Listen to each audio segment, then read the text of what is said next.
महाभारत में ऐसे कई योद्धा हुए जिन्हें युद्ध ने अमर किया, लेकिन एक ऐसा पात्र भी था जिसे न युद्ध ने अमर किया न ही विजय ने।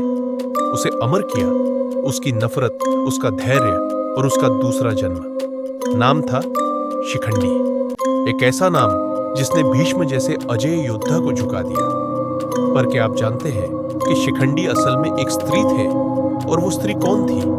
चलिए जानते हैं एक ऐसी कहानी जिसे इतिहास ने दबा दिया। आज का ऑडियो आर्टिकल चलिए शुरू करते हैं। जन्म और पूर्व जन्म। शिखंडी का जन्म एक स्त्री के रूप में हुआ था, लेकिन इस जन्म से पहले वो थी अंबा।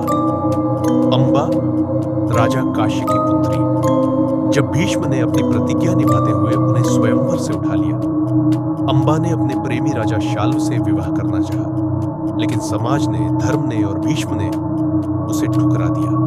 अपमानित और टूटी हुई अंबा ने भीष्म की मृत्यु की कसम खा ली। उसने तप किया, महादेव को प्रसन्न किया और वर मांगा, मुझे ऐसा जन्म दो जिसमें मैं भीष्म का वध कर सकूं। महादेव ने कहा, तुम्हें अगला जन्म स्त्री रूप में मिलेगा, लेकिन भीष्म तुम्हारे हाथों मारे जाएंगे। अंबा ने स्वयं को अग्नि में समर्पित कर दिया। शिखंडी का जन्म और संघर्ष। एल अंबा का पुनर्जन्म हुआ राजा द्रुपद के घर, लेकिन यह जन्म हुआ एक कन्या के रूप में। नाम रखा गया शिखंडी। राजा द्रुपद को विश्वास था यह वही आत्मा है जो भीष्म के अंत का कारण बनेगी। बड़े होने पर शिखंडी का विवाह एक राजकुमारी से कर दिया गया, लेकिन जब राजकुमारी को पता चला कि शिखंडी एक स्त्री है, अपमान हुआ, युद्ध की धमकी मिली। शिखंडी ने जंगल की ओर प्रस्थान किया, जहां उनका सामना हुआ एक यक्ष से, जिसने दया कर उन्हें पुरुषत्व का वरदान दिया। अब शिखंडी न सिर्फ आत्मा से योद्धा थे, शरीर से भी योद्धा बन चुके थे। कुरुक्षेत्र और भीष्म का वध। कुरुक्षेत्र का युद्ध अपने चरम पर था। भीष्म अजेय योद्धा, कोई भी उन्हें पराजित नहीं कर पा रहा था। तब श्री कृष्ण ने अर्जुन से कहा, आज रथ पर शिखंडी को आगे रखो। भीष्म उन्हें देखेंगे लेकिन प्रहार नहीं करेंगे। और ऐसा ही हुआ।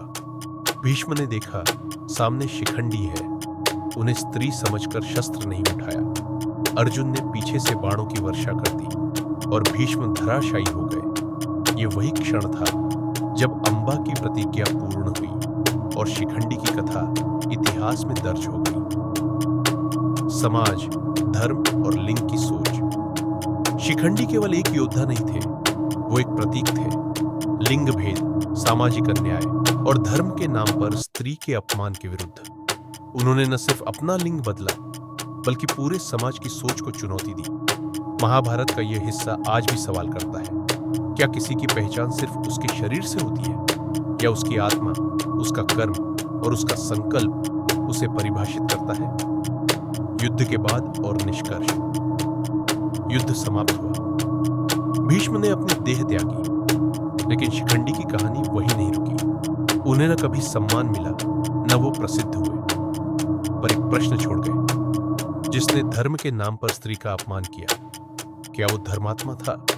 और जिसने बदला लेकर न्याय किया, क्या वो अधर्मी था? शिखंडी महाभारत का सबसे रहस्यमय, मिसअंडरस्टूड और शक्तिशाली पात्र, जिसे जानना खुद को जानने जैसा है।